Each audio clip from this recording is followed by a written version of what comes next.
क्या पानी को कार में फ्यूल की तरह यूज किया जा सकता है? क्या ऐसा भी कोई डिवाइस है जो खतरनाक कैंसर जैसी बीमारियों को चुटकियों में ठीक कर सकता है? दोस्तों, आज 21वीं सदी को मॉडर्न और टेक्नोलॉजी की दुनिया कहा जाता है। बिना एडवांस मशीन और टेक्नोलॉजी के आज हम अपनी लाइफ को इमेजिन भी नहीं कर सकते। आज भले ही साइंस ने कितनी ही तरक्की क्यों न कर ली हो, लेकिन कई आविष्कारों को लेकर आज भी खोज जारी है। इतिहास में हजारों साइंटिस्ट ने अलग अलग तरह के एक्सपेरिमेंट और इन्वेंशन कर मानव सभ्यता को नई दिशा प्रदान की है। कुछ इन्वेंशन सक्सेसफुल हो जाते हैं तो वहीं कुछ ऐसी भी टेक्नोलॉजी हैं जिन्हें सफल होने से रोका गया। यदि ये टेक्नोलॉजी सफल हो जाती तो आज दुनिया में लाखों लोगों की कैंसर से मौत नहीं होती, ट्रांसपोर्टेशन और ट्रैवलिंग इतना महंगा नहीं होता और दुनिया 21वीं सदी में ही 22वीं सदी की लाइफ स्टाइल एंजॉय कर रही होती। दोस्तों, आज हम कुछ ऐसे इन्वेंशन के बारे में बात करने वाले हैं जिन्हें कामयाब होने से रोका गया, और अगर ये सक्सेसफुल हो जाते तो आज हम एक अलग ही दुनिया में जी रहे होते। The Ogle carburettor.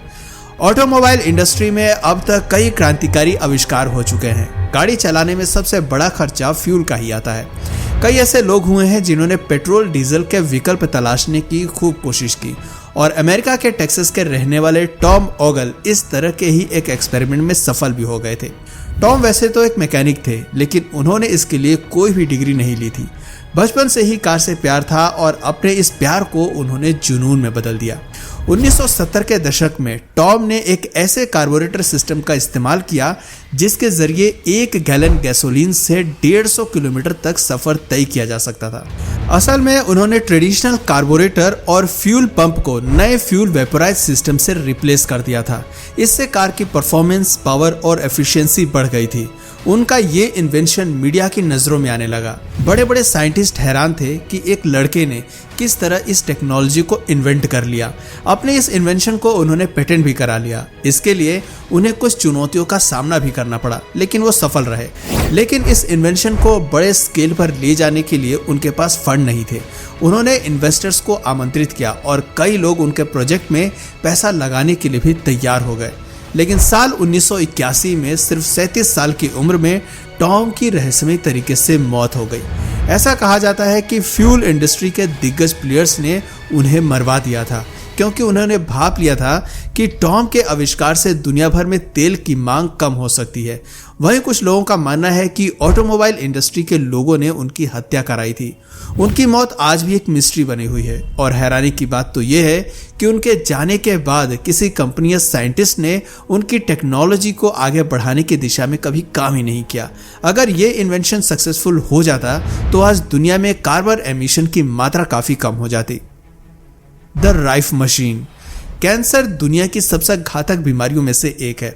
इसके इलाज के कई तरीके खोज लिए गए हैं, लेकिन फिर भी हर साल लाखों लोगों की जान कैंसर की बीमारी से हो जाती है। साल 1930 के दशक में रॉयल रेमंड राइफ ने एक ऐसी मशीन का आविष्कार किया था जिससे कैंसर को डायग्नोस कर उसे क्योर किया जा सकता था। रेमंड राइफ पहले अपने एक यूनिवर्सल माइक्रोस्कोप के कारण चर्चाओं में आए। उनका माइक्रोस्कोप उस जमाने के सभी माइक्रोस्कोप से बेहतर था, जो लिविंग वायरस और बैक्टीरिया का भी पता लगा सकता था। इसके बाद उन्होंने राइफ मशीन का इन्वेंशन किया। इस मशीन से कैंसर की बीमारी को जड़ से खत्म किया जा सकता था। उनका कहना था कि सभी वायरस, बैक्टीरिया और कैंसर सेल्स की अलग फ्रीक्वेंसी होती है, और अगर उस फ्रीक्वेंसी का सही पता लगा लिया जाए तो कैंसर सेल्स को डिस्ट्रॉय किया जा सकता है। अपनी लैब में पहले उन्होंने एनिमल्स पर इसे टेस्ट किया और फिर इंसानों पर। साल 1934 में राइफ ने इस मशीन से 16 लोगों का कैंसर बिल्कुल ठीक कर दिया था। लेकिन जैसे ही वो आगे बढ़े, उनके खिलाफ साजिशें शुरू हो गई। अमेरिकन मेडिकल एसोसिएशन ने उनके खिलाफ केस फाइल कर दिया कि वो बिना लाइसेंस के मेडिकल प्रैक्टिस कर रहे हैं। कोर्ट ने उन्हें गुनहगार करार दे दिया। उनकी लैब को सीज कर दिया गया और सभी डॉक्यूमेंट्स नष्ट कर दिए गए। राइफ के पास इतना पैसा नहीं था कि वो कोर्ट में अपना केस जारी रख पाते। आखिर में साल 1971 में एक गुमनाम जिंदगी जीते हुए उनका निधन हो गया। Water fuel cell. ओहियो के रहने वाले स्टैनली मेयर की स्टोरी भी काफी हद तक टॉम ओगले जैसी ही है।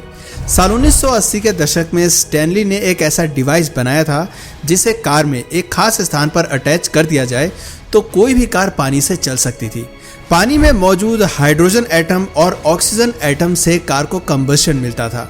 उनका ये इन्वेंशन एक क्रांतिकारी इन्वेंशन था जो पूरी दुनिया बदल सकता था।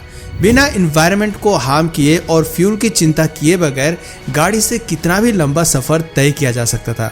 उनके इस इन्वेंशन को मीडिया में सुर्खियां भी मिलने लगी थी, लेकिन तभी कुछ क्रिटिक्स ने उनके इन्वेंशन पर सवाल खड़े करने शुरू कर दिए। कई साइंटिस्ट ने स्टैनली के इन्वेंशन को फेक बताया और साल 1998 में कुछ ऐसा हुआ जिससे स्टैनली का चैप्टर पूरी तरह से क्लोज हो गया। वो एक दिन डिनर कर रहे थे कि अचानक उनके गले में तेज दर्द हुआ। वो खांसते हुए रूम से उठकर बाहर गए और जमीन पर गिर पड़े। उनकी उसी समय मौके पर ही मौत हो गई थी। डॉक्टर्स ने बताया कि विंड पाइप में खाना फंसने की वजह से उनकी मौत हो गई, लेकिन स्टैनली के करीबी लोगों ने कहा कि उनके खाने में जहर मिलाकर मारा गया है। ग्लोबल ऑयल इंडस्ट्री ने मिलकर स्टैनली की हत्या की थी, ऐसा उनके परिजनों का कहना था। Anti gravity device. अब तक कई साइंटिस्ट एंटी ग्रेविटी डिवाइस बनाने की कोशिशें कर चुके हैं, लेकिन किसी को भी इस फील्ड में बहुत ज़्यादा सफलता नहीं मिल पाई है। 20वीं सेंचुरी की शुरुआत में थॉमस टाउनसेंड ब्राउन ने एंटी ग्रेविटी डिवाइस बनाने का दावा किया था। उन्होंने इलेक्ट्रोग्रेविटी पर काफ़ी बारीकी से रिसर्च की और एक एंटी ग्रेविटी डिवाइस बनाने में सफल हो गए। थॉमस ने दावा किया कि यदि इलेक्ट्रिक चार्ज कैपेसिटर्स को वैक्यूम में छोड़ दिया जाए तो वो पॉजिटिव पोल्स की तरफ मूव करेंगे। ऐसा इलेक्ट्रिक और ग्रेविटेशनल फील्ड में इंटरेक्शन के कारण मुमकिन है। अपनी इस थ्योरी को प्रूव करने के लिए उन्होंने कई रिसर्च भी की, लेकिन आखिर में उन्हें भी निराशा ही हाथ लगी। कई साइंटिस्ट ने कहा कि उन्होंने एंटी ग्रेविटी फोर्स की खोज नहीं की है, बल्कि वो पॉजिटिव और नेगेटिव इलेक्ट्रोड के कॉन्सेप्ट को दुनिया के सामने दूसरे शब्दों में पेश कर रहे हैं। धीरे धीरे बहुत से लोग थॉमस के खिलाफ बोलने लगे और फिर अमेरिकन जांच एजेंसी CIA ने भी उनके खिलाफ जांच करनी शुरू कर दी। उनकी सभी रिसर्च को डिस्ट्रॉय कर दिया गया और थॉमस का नाम इतिहास के पन्नों में कहीं गुम हो गया। The Wardenclyffe tower. महान साइंटिस्ट रहे निकोला टेस्ला का नाम आज पूरी दुनिया जानती है।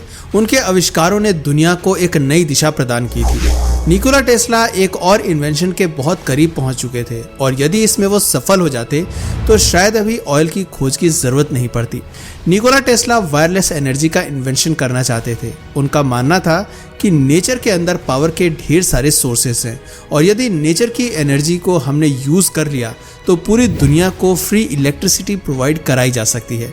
अपने इस प्रोजेक्ट के लिए उन्होंने न्यूयॉर्क में द वांडरक्लिफ टावर लगवा दिया था। इसके लिए उन्हें JP मॉर्गन से फंडिंग भी मिली थी, लेकिन जब JP मॉर्गन को टेस्ला के पूरे प्लान के बारे में पता चला तो उन्हें चिंता हो गई। उन्हें लगा यदि पूरी दुनिया को फ्री एनर्जी मिल जाएगी तो फिर इसे कमर्शियलाइज कैसे किया जा सकता है। JP मॉर्गन ने तुरंत ही टेस्ला के इस प्रोजेक्ट के लिए सारी फंडिंग रोक दी और उनका ये प्रोजेक्ट फेल हो गया। साल 1917 में द वांडरक्लिफ टावर को भी डिसमेंटल कर दिया गया था। आज भी कई वैज्ञानिक निकोला टेस्ला के वायरलेस टेक्नोलॉजी के कॉन्सेप्ट को सफल बनाने की दिशा में काम कर रहे हैं। The argon generator. साल 1930 के दशक में ऑस्ट्रिया के साइंटिस्ट विल्हेम रीच ने दुनिया के सामने एक नई थ्योरी पेश की थी। उन्होंने नेचर को सबसे बड़ा हीलर बताया था। उनका कहना था कि प्रकृति में एक ऐसी एनर्जी होती है जिसकी वजह से कोई भी लिविंग बीइंग जिंदा रह सकता है। इस एनर्जी को उन्होंने आर्गोन एनर्जी का नाम दिया था।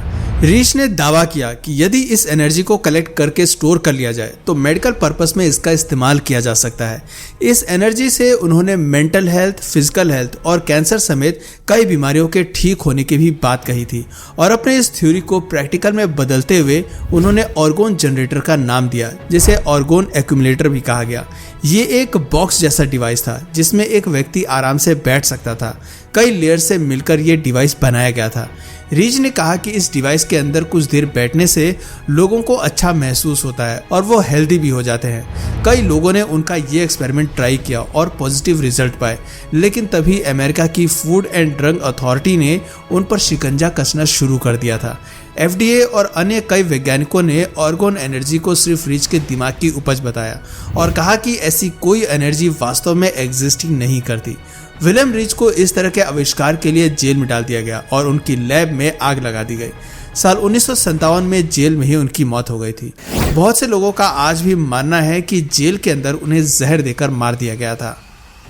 The एवरो car.